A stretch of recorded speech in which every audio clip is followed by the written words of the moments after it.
हे दोस्तों, स्वागत है आपका ब्रेन बूस्ट अकेडमी में। आज हम पढ़ेंगे एडोलेसेंस ऑल्सो नोन एज किशोरावस्था। तो किशोरावस्था ये सिर्फ एक शब्द नहीं है ना। ये तो तूफानी बदलावों का एक बहुत ही रोमांचक सफर है। एक ऐसा सफर जिससे हम सब गुजरते हैं, जहां हर दिन कुछ नया सा लगता है।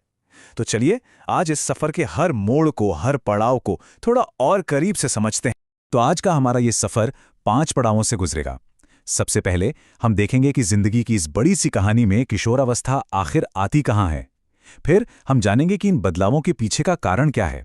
उसके बाद शरीर और मन में होने वाले उतार चढ़ाव पर नजर डालेंगे। और हाँ, सबसे जरूरी, हम ये भी समझेंगे कि इस दौर को पूरे कॉन्फिडेंस के साथ कैसे पार किया जाए। तो सबसे पहला सवाल, जिंदगी की इतनी लंबी कहानी में किशोरावस्था का ये चैप्टर, ये अध्याय आखिर शुरू कहाँ से होता है? देखिए, हमारी पूरी जिंदगी कई स्टेजेस, कई चरणों में बटी हुई है। और किशोरावस्था क्या है? ये बचपन के खत्म होने और जवानी के शुरू होने के बीच का एक पुल है, एक ब्रिज। यही वो समय है जब दुनिया को देखने का हमारा नजरिया पूरी तरह बदलने लगता है। तो टेक्निकली किशोरावस्था है क्या? देखिए, ये बचपन से जवानी तक का एक ट्रांजिशन पीरियड है। एक ऐसा दौर जब हम बदल रहे होते हैं। आमतौर पे ये 10 से 19 साल की उम्र के बीच होता है। और इसी समय हमारे शरीर और मन में इतने बड़े बड़े बदलाव आते हैं जो हमें आने वाले कल के लिए तैयार करते हैं। अच्छा, तो अब सवाल ये उठता है कि इन सारे बदलावों के पीछे की वजह क्या है? मतलब ये सब आखिर शुरू कैसे हो जाता है?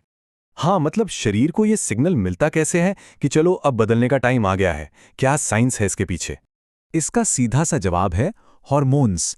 अब ये हॉर्मोन्स क्या हैं? सोचिए, ये हमारे शरीर के केमिकल मैसेंजर्स हैं, मतलब छोटे छोटे संदेशवाहक। ये खून के जरिए पूरे शरीर में ट्रैवल करते हैं और अलग अलग हिस्सों को बताते हैं कि कब और कैसे बड़ा होना है ना कमाल की बात? चलिए अब आते हैं इस सफर के उस हिस्से पर जो सबसे ज्यादा दिखाई देता है, यानी हमारे शरीर में होने वाले बदलाव। ये वो चेंजेस हैं जिन्हें हम खुद भी और हमारे आसपास के लोग भी सबसे पहले नोटिस करते हैं।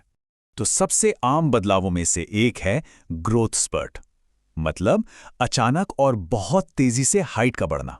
अक्सर सुनने को मिलता है ना, जब रिश्तेदार देखकर चौंक जाते हैं, कह रहे कुछ दिन पहले तो देखा था, देखो कितना लंबा हो गया है। बस वही होता है ग्रोथ स्पर्ट। अब देखिए, कुछ बदलाव तो ऐसे हैं जैसे हाइट का बढ़ना, जो लड़के और लड़कियों दोनों में होते हैं। लेकिन कुछ बदलाव जैसे आवाज का बदलना या बॉडी शेप में फर्क आना, ये दोनों में अलग अलग होते हैं। इस टेबल में ये चीज बहुत साफ साफ दिख रही है। आवाज में जो बदलाव आता है वो एक बहुत बड़ा फर्क है। लड़कों में क्या होता है कि उनका वॉइस बॉक्स, जिसे लैरिंक्स भी कहते हैं, वो ज्यादा बड़ा हो जाता है। इसी से वो एडम्स एप्पल दिखता है और आवाज भारी हो जाती है। वहीं दूसरी तरफ लड़कियों में ये ग्रोथ उतनी ज्यादा नहीं होती, इसलिए आवाज में भी उतना बड़ा बदलाव महसूस नहीं होता। और हाँ, स्किन में होने वाले बदलावों को कैसे भूल सकते हैं? इस दौरान ना ऑयल ग्लैंड्स बहुत ज्यादा एक्टिव हो जाती हैं। नतीजा, मुहासे या पिंपल्स। और यहाँ एक बहुत जरूरी सलाह, पिंपल को कभी फोड़ना नहीं चाहिए, क्योंकि इससे चेहरे पर निशान पड़ सकते हैं। तो ये तो हुई बाहर की बातें, पर यह सफर सिर्फ शरीर तक ही सीमित नहीं है। अंदर ही अंदर हमारी भावनाओं की दुनिया में भी एक बड़ी उथल पुथल चल रही होती है। चलिए अब उसे भी समझते हैं। अक्सर इस समय को एक इमोशनल रोलर कोस्टर की तरह बताया जाता है, और ये बिल्कुल सही भी है। एक पल लगता है जैसे दुनिया जीत ली हो, और अगले ही पल ऐसा महसूस होता है जैसे सब कुछ खत्म हो गया। ये उतार चढ़ाव बहुत आम है। तो सवाल ये है कि ये मूड स्विंग्स होते क्यों हैं? इसके पीछे कई वजह हैं। एक तो है हार्मोन्स, जो ऊपर नीचे होते रहते हैं। फिर अपने बदलते हुए शरीर के साथ एडजस्ट करना। ऊपर से दोस्तों और समाज का प्रेशर। और साथ ही ये सोचना कि मैं कौन हूं। इन सब का मिला जुला असर होता है ये। तो यहां सबसे जरूरी बात जो याद रखने वाली है वो ये है कि ये सब बिल्कुल नॉर्मल है। डरने या घबराने की कोई बात नहीं। हर कोई इन एहसासात से गुजरता है। और ये जानना कि इस सफर में कोई अकेला नहीं है, अपने आप में बहुत बड़ी हिम्मत देता है। ठीक है, तो अब जब हमने बदलावों को समझ लिया है, तो अब बात करते हैं कि इस सफर को हेल्दी, सेफ और खुशी खुशी कैसे पूरा किया जाए। एक तरह से ये हमारा ट्रैवलर गाइड है। जैसे एक गाड़ी को चलने के लिए सही फ्यूल चाहिए, वैसे ही इस तेजी से बढ़ते शरीर को भी सही पोषण की जरूरत होती है। मसल्स के लिए प्रोटीन, हड्डियों को मजबूत बनाने के लिए कैल्शियम, एनर्जी के लिए आयरन और ओवरऑल हेल्थ के लिए विटामिन्स, ये सब बहुत बहुत जरूरी हैं। जैसा कि हमने पहले बात की, इस दौरान पसीने और ऑयल ग्लैंड ज्यादा काम करते हैं। इसलिए पर्सनल हाइजीन यानी अपनी साफ सफाई का ध्यान रखना पहले से भी ज्यादा जरूरी हो जाता है।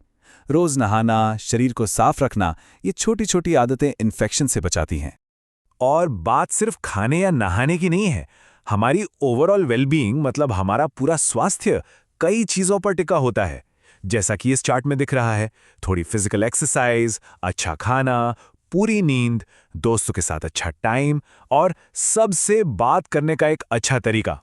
इन सब चीजों के बीच एक बैलेंस बनाना बहुत जरूरी है।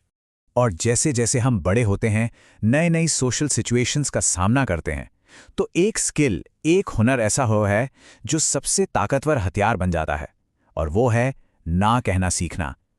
किसी भी गलत चीज के लिए या दोस्तों के प्रेशर में आकर ना कहना एक बहुत ही स्मार्ट और सेफ चॉइस है।